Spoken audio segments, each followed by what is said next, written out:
Today's spooky spot, we are having a look at the Diamond Select Toys Van Helsing.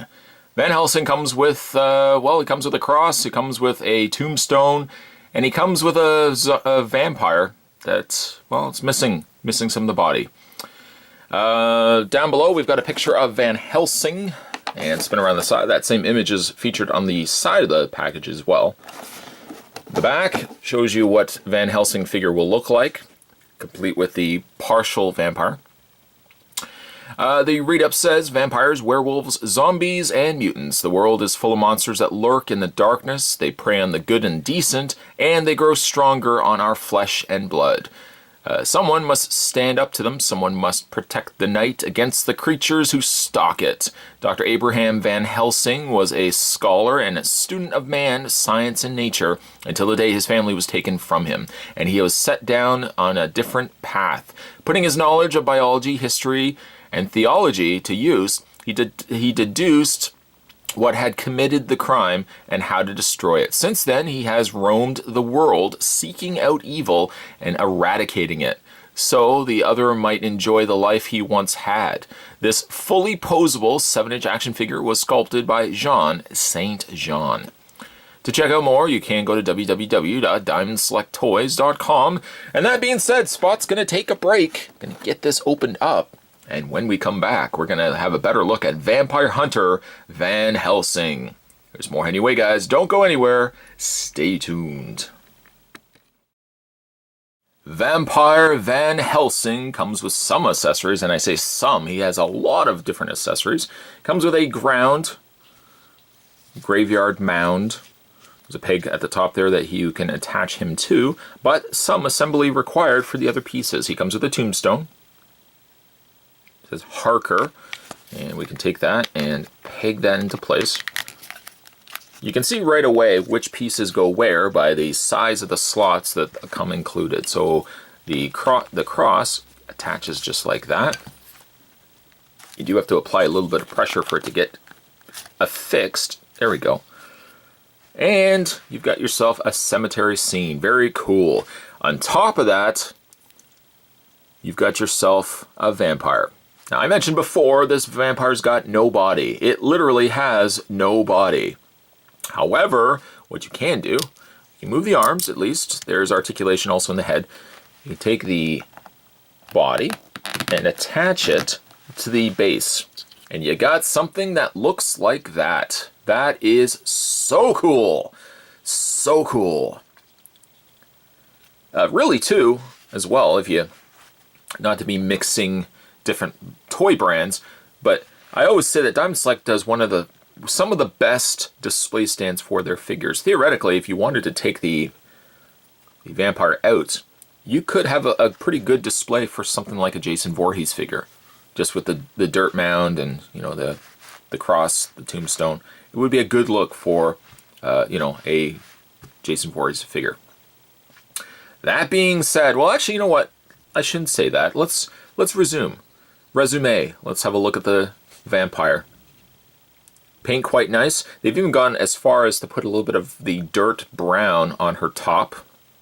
She's got some long hair. I love the red eyes. And even in the mouth, there's a slight indication that she has fangs. Not really, though. I mean, she's been underground for a bit, so she hasn't quite woken up. She needs some coffee, some morning Java.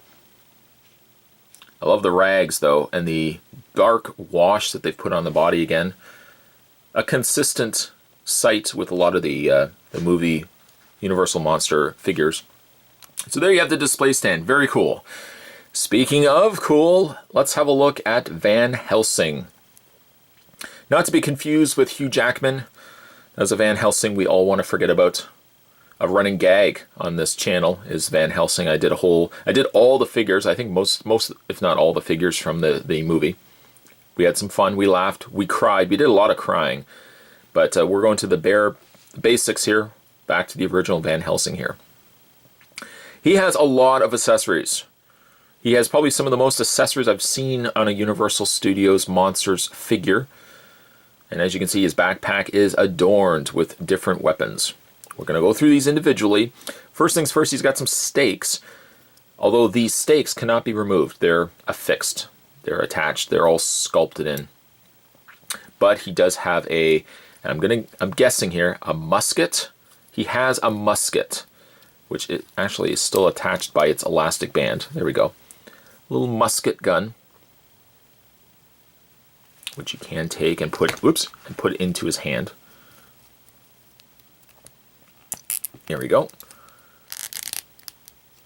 He also has, spin around, he's got a very neat looking blade, like an Arabian Nights kind of sword. Nice metallic, it's almost like a gunmetal silver on the blade. And then the handle's just a black handle. And that slides on the top like that. Spin it around so it doesn't get in the way. He's also got a larger gun. It's like an elephant gun. None of the components move anything on it, but pretty good detail though on the handle. The actual clip. I know that's not the actual name for it. And we've got some gold going on in there too. Very nice. I also love the fact that the backpack has this like stitched leather look to it. Nice touch. So we'll put that back in there. And finally, he's got an axe, which has some blood on it. He might have frequently used this. He might have just used this as well, but indicating the fact that the blood is still like a very vibrant red. And I think for display purposes, I might display Van Helsing with axe and perhaps musket or small handgun. Very nice looking figure. The face, let's put the gun in his holster for a second.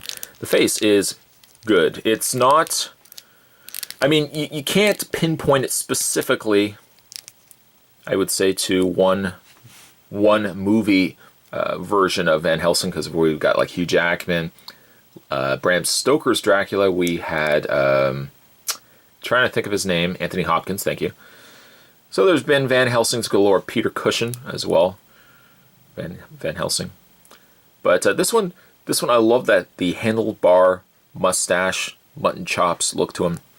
He's got a scar going down on the face, so it looks like he can't see from one eye. Paint's quite good on the hair as well. I like that. I like the coloring of his jacket. And it's got this interesting jacket that it's got the, like, I'm assuming it's kind of like a leather top to it, which the leather also carries over a little bit into the gloves. And he's got the Buccaneer style boots. He's got a good look to him. Very much so. Very much so. When it comes to Van Helsing's articulation, his head is on a ball joint. Hinge joint shoulders, which rotate out. You can rotate it all the way around as well. A swivel in the bicep. Hinge as well as a rotation in the forearm. Hinge as well as a rotation. Actually, no, excuse me. Just a rotation in the glove. There's no sculpt. It looked like there was a rotation, but it's all one solid piece for the glove. Swivel at the waist. And then the one leg works a little bit easier than this one just because it butts against the pouch, the gun holder, the holster.